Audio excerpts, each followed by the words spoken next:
নতুন আলু দিয়ে ইউনিক একটি নাস্তা আজকে আমি আপনাদের মাঝে নিয়ে হাজির হয়েছি, যা দেখে বা খেলে কেউ বুঝতেই পারবে না যে আলুর তৈরি এটি একটি নাস্তা।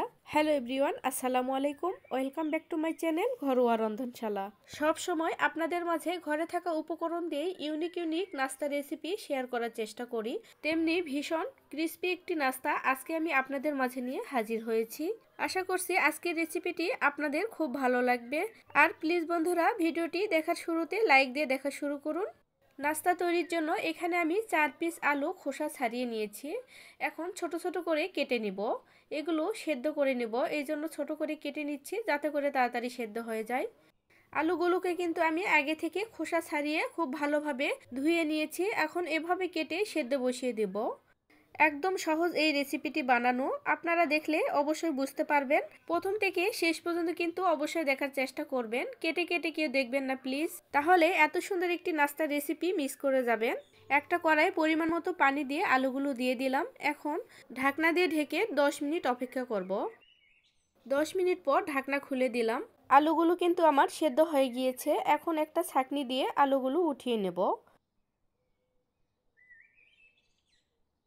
সেদ্ধ আলুগুলো একটি মিক্সিং বলে দিয়ে দিলাম। এখন গরম থাকা অবস্থায় আলুগুলো ম্যাশ করে নিব। গরম থাকা অবস্থায় ম্যাশ করে নিলে দেখবেন খুবই তাড়াতাড়ি কিন্তু হয়ে যায়। আপনারা চাইলে এই কাজটি হাত দিয়েও করে নিতে পারেন, একটু ঠান্ডা হওয়ার পর হাত দিয়ে করে নেবেন।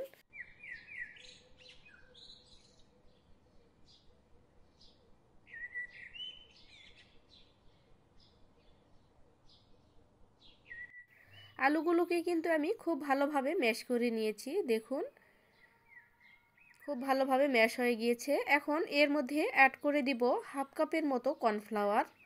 এরপর দিয়ে দিব 1 চামচের মতো আদা রসুন বাটা, স্বাদ মতো লবণ, দিয়ে দিব ভাজা জিরার গুঁড়া হাফ চামচের মতো, দিয়ে দিব ধনিয়া গুঁড়া, এরপর দিয়ে দিব সামান্য একটু হলুদ, দিয়ে দিব কাঁচামরিচ কুচি, আর সবশেষে দিয়ে দিব ধনিয়া পাতা।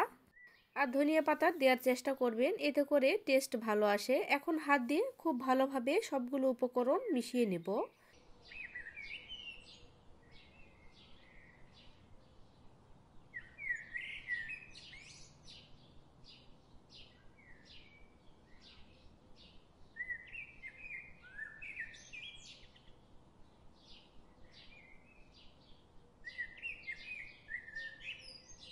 খুব ভালোভাবে কিন্তু আমি মেখে নিয়েছি। এখন এগুলোকে একটি রুটি বানানো পিঁড়ির উপর নিয়ে নিলাম।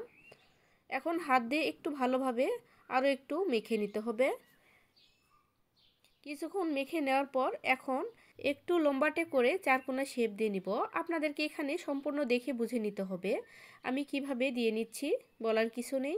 আর রুটিটা কিন্তু আমরা একটু মোটা করেই করে নিব, খুব বেশি পাতলা করা যাবে না।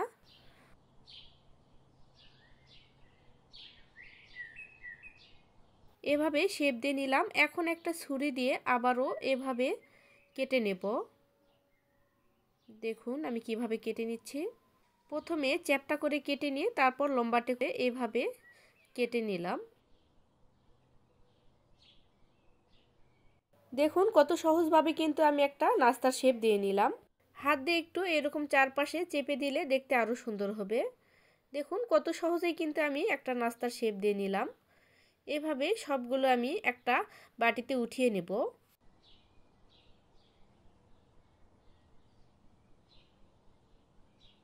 নাস্তাগুলোকে আমার একটা বাটিতে উঠিয়ে নেওয়া হয়ে গিয়েছে। অন্যদিকে একটা মিক্সিং বোল নিয়েছি, এর মধ্যে দিয়ে দিলাম 1 কাপের মতো আটা। আপনারা চাইলে ময়দাও দিতে পারেন। এরপর দিয়ে দিলাম হাফ কাপের মতো কর্নফ্লাওয়ার, দিয়ে দিলাম স্বাদ মতো লবণ, 1 চামচের মতো শুকনো মরিচের গুঁড়া, হাফ চামচের মতো ভাজা জিরার গুঁড়া দিয়ে দিলাম। নাস্তাটির আরও স্বাদ বাড়ানোর জন্য এখানে দিয়ে দিলাম একটা ম্যাজিক মশলা। এখন শুকনো উপকরণগুলো হাত দিয়ে খুব ভালোভাবে মিশিয়ে নেব। এমনভাবে মিশাতে হবে যেন সবগুলো উপকরণ খুব ভালোভাবে মিশিয়ে যায়।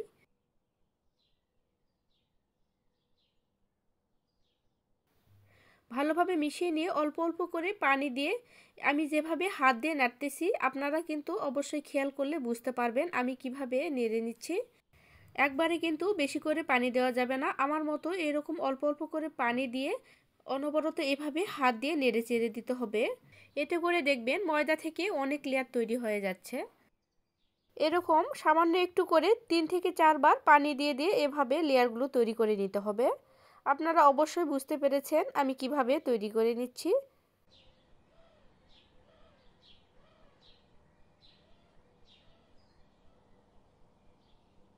আমি কিন্তু ভালোভাবে মিশিয়ে নিয়েছি।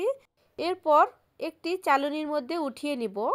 চালনির মধ্যে উঠিয়ে নিয়ে তারপর চেলে নিলে তারপর বুঝতে পারবেন লেয়ারগুলো কিভাবে তৈরি হয়ে গিয়েছে। আপনারা একটু লক্ষ্য করলেই বুঝতে পারবেন। আমরা কিন্তু দোকান থেকে অনেক টাকা দিয়ে ব্রেড ক্রাম্বস কিনে নেই। এভাবে কিন্তু বাসায় ব্রেড ক্রাম্বস তৈরি করে নিলে কিন্তু খুব সহজেই নাস্তা তৈরি করে নেওয়া যায়।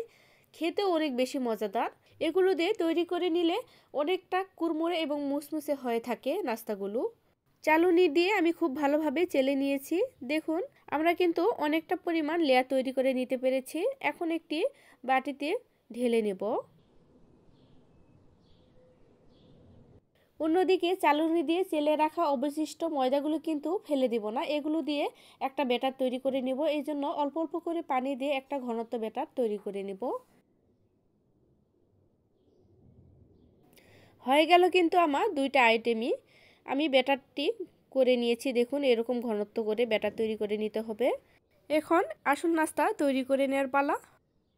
একটা পিস এখন ব্যাটারের মধ্যে দিয়ে চুবিয়ে নিয়ে কাঁটা চামচের মাধ্যমে এখন আমরা যে ব্রেড ক্রাম্বসটা তৈরি করেছিলাম এর মধ্যে দিয়ে দিলাম। এখন হাত দিয়ে একটু আলতো করে এভাবে গড়িয়ে নিতে হবে। পিসগুলোর গায়ে ব্যাটার থাকার কারণে কিন্তু খুব সহজে এগুলো পিসগুলোর গায়ে বসিয়ে যায়। দেখুন আমি একটা তৈরি করে নিয়েছি। এগুলো সেম প্রসেসে সবগুলো বানিয়ে নিব। আপনারা একটু লক্ষ্য করলে বুঝতে পারবেন আমি কিভাবে তৈরি করে নিচ্ছি এগুলো।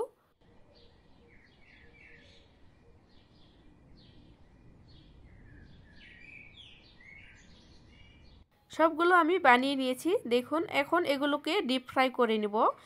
এই জন্য আগে থেকে চুলায় একটি কড়াইয়ে পর্যাপ্ত পরিমাণ তেল দিয়ে তেলটাকে গরম করে নিয়েছিলাম। এখন এক এক করে নাস্তাগুলো তেলের মধ্যে দিয়ে দিব। চুলার হিট মিডিয়ামের থেকে একটু লো হিটে রেখে ডিপ ফ্রাই করে নিব নাস্তাগুলো। আর নাস্তাগুলো বানানোর পর কিন্তু অবশ্যই বেশি দেরি করে নাস্তাগুলো ভাজতে যাবেন না। বেশি দেরি হয়ে গেলে কিন্তু উপরের যে লেয়ারটা আছে তা চুপসে যাবে, তখন কিন্তু ভাজার পর অনেকটা ক্রিস্পি হবে না। এই জন্য নাস্তাগুলো বানানোর পরই তাড়াতাড়ি ভেজে নিতে হবে। আপনারা দেখতেই তো পাইলেন কতটা অল্প সময়ে অল্প উপকরণে আমি কত সুন্দর মজার একটি রেসিপি তৈরি করে নিলাম। নাস্তাগুলোকে কিন্তু আমি অনেকটা পরিমাণ ডিপ ফ্রাই করে নিয়েছি। এখন এগুলো তেল ঝরিয়ে উঠিয়ে নেব। সেম প্রসেসেই সবগুলো আমি ভেজে নিব। সবগুলো তো আর দেখানো সম্ভব না, ভিডিওটা অনেক বেশি বড় হয়ে যাবে। দেখুন মাশাল্লাহ মাশাল্লাহ নাস্তার কালারটা কতটা পরিমাণ সুন্দর হয়েছে, চিকেন ফ্রাইয়ের মতন একদম দেখতে লাগছে। আশা করছি আপনাদের কাছে আজকের এই নাস্তার রেসিপিটি অনেক ভালো লেগেছে। এরকম নিত্য নতুন রেসিপি পেতে চাইলে অবশ্যই কিন্তু আমার চ্যানেলের পাশে থাকতে হবে। দেখুন একটা নাস্তা কিন্তু আমি ভেঙে দেখিয়ে দিলাম। উপরটা দেখুন অনেকটা ক্রিস্পি হয়েছে আর ভিতরটাও অনেকটা জুসি হয়েছে। আজ তাহলে আমি এখান থেকে বিদায় নিয়ে নিচ্ছি।